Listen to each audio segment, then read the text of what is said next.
گواہ رہو کہ یہ میرے بندے ہیں، اور اگر عمل صحیح کرتے رہے تو ان کے لیے جنت ہے مغفرت۔ تو نیت تو یہ ہونی چاہیے کہ ہم یہاں صرف دو کانوں کا استعمال اس لیے نہیں کر رہا ہے کہ ایک سے سنیں گے اور دوسرے سے نکال دیں، کچھ لے کر دیں، کچھ دے کر دیں۔ جب آپ کچھ لے گئے ہو مجھے نہیں ملے گا، سمجھے آپ؟ تو اس لیے میں تو اسی لائن میں آیا کرتا ہوں کہ 10-20 آدمیوں کے کانوں میں ایک بات پڑے گی، کسی کا کوئی عمل درست ہو جائے گا تو انشاءاللہ اس میں اللہ تعالیٰ میرا بھی حصہ لگا دے۔ اس وقت میں نے سورہ عصر کی تلاوت کی، ہم تعالیٰ شاہ قسم کھا رہے ہیں زمانی والعصر، دونوں قولوں کے لیے 5 دلیلیں ہیں اپنی اپنی، لیکن زیادہ تر علماء کا اتفاق اس پر ہے کہ یہ زمانے کی قسم ہے۔ یہاں ایک سوال پیدا ہوتا ہے کہ حق تعالیٰ شاہ کو قسم کھانے کی ضرورت کیا ہے؟ قسم تو ہم اس وقت کھاتے ہیں 2 مقصد سے کھاتے ہیں۔ ایک مقصد تو قسم کا یہ ہوتا ہے کہ چونکہ ہمارے گفتگو میں اس کا امکان ہوتا ہے کہ ہم صحیح کہہ رہے ہیں یا غلط کہہ رہے ہیں، تو ہم قسم کھا کر اپنی بات کو موقع کرتے ہیں اور یہ بتانا چاہتے ہیں کہ بھائی یہ بات ہم جھوٹ نہیں بول رہے ہیں اور یہ قسم کا اس لیے کہا ہے۔ تو حق تعالیٰ جانوروں کو تو اس بات کی ضرورت ہی نہیں، حق تعالیٰ جانوروں کا تو ہر کلام اتنا اس پر ایمان ہر مومن کا اتنا ہے کہ وہ چاہے کچھ بھی کرتا رہے لیکن قرآن کو برحق مانتا بھی ہے، اس پر عمل کرتا بھی ہے جہاں تک اس سے ہوتا ہے۔ لہٰذا یہ شبہ تو ہو ہی نہیں سکتا کہ اللہ تعالیٰ نے اس بات کے لیے قسم کھائی ہو تو وہ یقین دلانا چاہتے ہیں۔ یقین تو ان کی ہر طرف ہے۔ دوسری وجہ قسم کھانے کی یہ ہوتی ہے کہ قسم کھائی جاتی ہے کسی ایسی ذات کی جو بڑا ہو۔ چنانچہ حدیث میں آتا ہے کہ اللہ کے سوا قسم نہیں کھانی چاہیے کسی اور کی، اللہ سب سے بڑا ہے، اسی کی قسم کھا کر بات کرنی چاہیے۔ ہمارے یہاں یہ رواج جو غلط ہے کہ تیرے باپ کی قسم، میرے سر کی قسم، سمجھے، مسجد کی قسم اور بیت اللہ کی قسم، مختلف قسم ہے، رائج جائز نہیں۔ حق تعالیٰ کا روح قسم کھائی جائے اور قرآن سے حلف لیا جانے کا ہوتا ہے، وہ بھی قسم۔ تو عظمت والی چیزوں کی قسم کھائی جاتی ہے۔ اب اللہ تعالیٰ اپنے سے زیادہ عظیم کیا کہاں سے لائے؟ سمجھے، کوئی عذاب ان سے زیادہ عظیم ہے نہیں۔ تو اس بات سے آپ جو قسم کھاتے ہیں اس کا مقصد یہ 2 مقصد نہیں ہوتے۔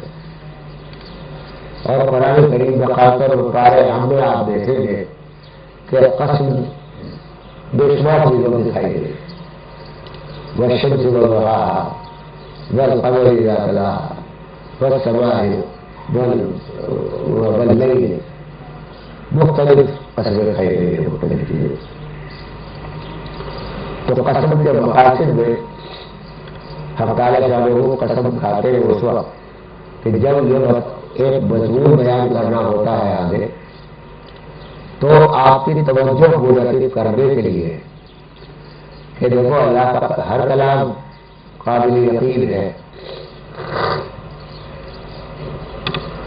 ہر کلام قابل یقین ہے، اور ظاہر ہے کہ کوئی بھی کلام ایسا نہیں جس کو قسم سے بھی زیادہ یقین نہ رکھتے ہو۔ تو مقصد یہ ہوتا ہے کہ جو بات آگے بیان کی جا رہی ہے اس کو ذرا توجہ سے سنیں، اور توجہ سے سنیں ہی نہیں بلکہ اس پر پوری طرح آپ کی وقت زمانہ نہ ہوتا تو آپ بھی نہ ہوتے، آپ کی زندگی بھی نہ ہوتی، اور آپ کی عبادت اور طاعت کچھ بھی نہ ہوتی۔ تو اس لیے آگے چونکہ جو بیان آ رہا ہے وہ مناسب ہے اس تفسیر کے کہ زمانے ہی کی قسم کو یہاں اختیار کیا جائے۔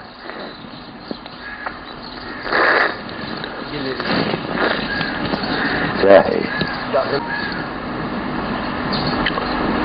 تو قسم تو اس لیے کھائی گئی. آگے ارشاد فرمایا ان الانسان لفی خسر،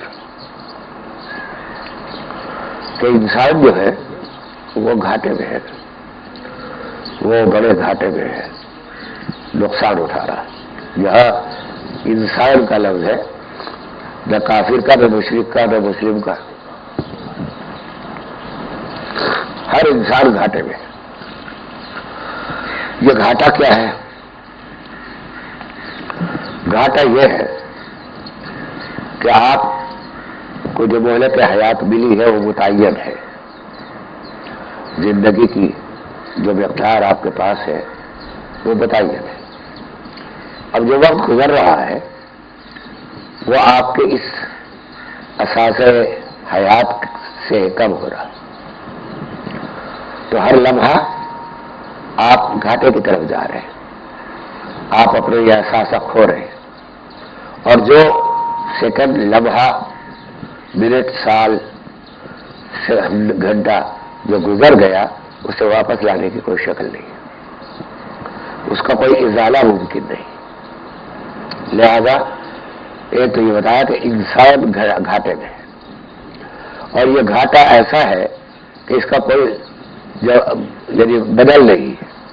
بہت سے نقصان تو ہوتے ہیں کہ ان کا ازالہ کر لیا جاتا ہے، لیکن یہ ازالہ ایسا ہے نہیں ہے، ایسا نقصان کہ جس کا ازالہ ممکن ہو سکے.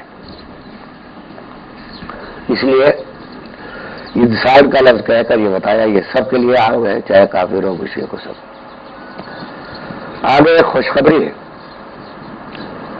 کہ اس میں ایک ایکسیپشن دیا ہے اللہ تعالیٰ نے، ایک استثناء دیا ہے کہ الا الذین آمنوا وعملوا الصالحات، کہ یہ اس گھاٹے سے بچنے والے وہ لوگ ہیں. یہ گھاٹا ان لوگوں کو نہیں ہوگا جو ایمان لے آئے. اور یہاں الا المؤمنون نہیں کہا، اس کے بھی معنی یہی ہوتے کہ سوائے مومنوں کے، بلکہ یہ کہا کہ الا الذین آمنوا، کہ وہ لوگ جو ایمان لے آئے. میں اکثر کہا کرتا ہوں کہ یہ جو خطاب کا طریقہ ہے حق تعالی شانہ کا، یہ ایک تعریفی، اس میں تعریف ہے مومنین کی کہ تم نے بڑا کام کیا ہے کہ تم نے ہم پر ایمان لے آئے، غیب کو باوجود اس کے کہ نہیں دیکھا، باوجود اس کے کہ رسول کو نہیں دیکھا.